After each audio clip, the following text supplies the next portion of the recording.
श्री झांजपीठा मठ एक प्राचीन मठ मठ संस्कृतिर विभिन्न उपचार गुड़िक एठी विद्यमान प्राय 450 वर्ष पूर्वे यही मठर उत्पत्ति इतिपूर्वर यह एक बालुका राशि थिला चारिपाखरे जंगल रही तारी भितरे नरोत्तम दास ठाकुर दर्शन कालरू तांको शिष्य सेवादास द्वारा एठी ए आश्रमर सृष्टि घटी ए आश्रम केवल प्राचीनता नुहे अन्यान्य अध्यात्म संस्कृति रे मध्य परिपूर्णता लाभ करथिला। वर्तमान सुधा एई मठ सुचारू रूपे चली आसुछि एवं आध्यात्मिक वातावरण चतुष्पार्श्व विकिरण करुछि। झांजपीठा मठर मूल ठाकुर हेले नरोत्तम दास ठाकुर नित्य सेवा विग्रह श्री राधाकांत देव।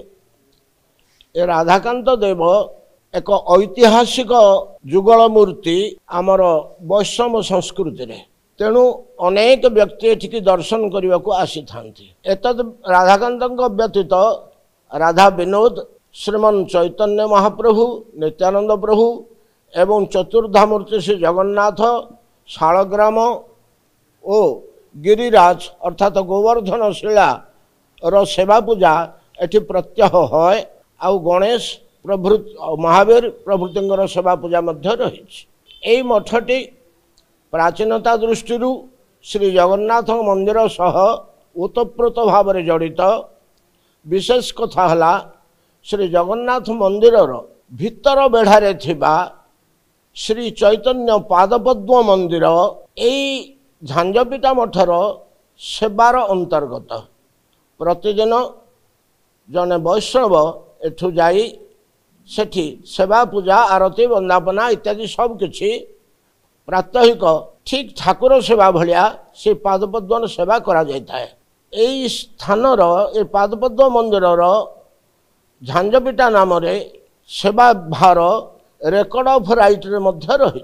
एतद व्यतीत आउ अनेक संपर्क श्री जगन्नाथ सेवा पूजा सहित रही।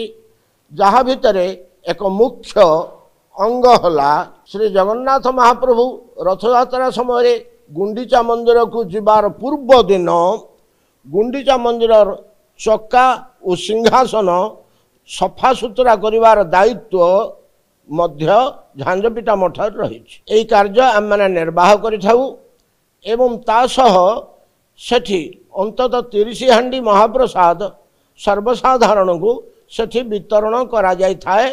ताहा अद्यावधि चली आसुछि। सेठी दही पखाल और सुखिला डाली एतिकी माध्यम प्रसाद वितरण करा जाय थाए। ता छड़ा महाप्रभु जगन्नाथ जेतेबेले रथयात्रा रे गति करती गुंडीचा मंदिर दिगकू सेतिके बेले झांजपीठा मठर वैष्णवगण रथ सम्मुखरे कीर्तन करथांती एवं रथ जेतेबेले गुंडीचा मंदिर पाखरे अटकी जाए सेठी कीर्तन मध्य रही एवं किछि जगन्नाथ संबंध में किछि प्रवचन मध्य रही। यह ए पर्यंत पालित हो आसुछि। ता छड़ा अन्यान्य अनेक समय रे श्री जगन्नाथ मंदिर को कीर्तन करने दायित्व रे झांजपीठा मठर वैष्णवगण जाई से सेवा कार्य निर्वाह करथांती।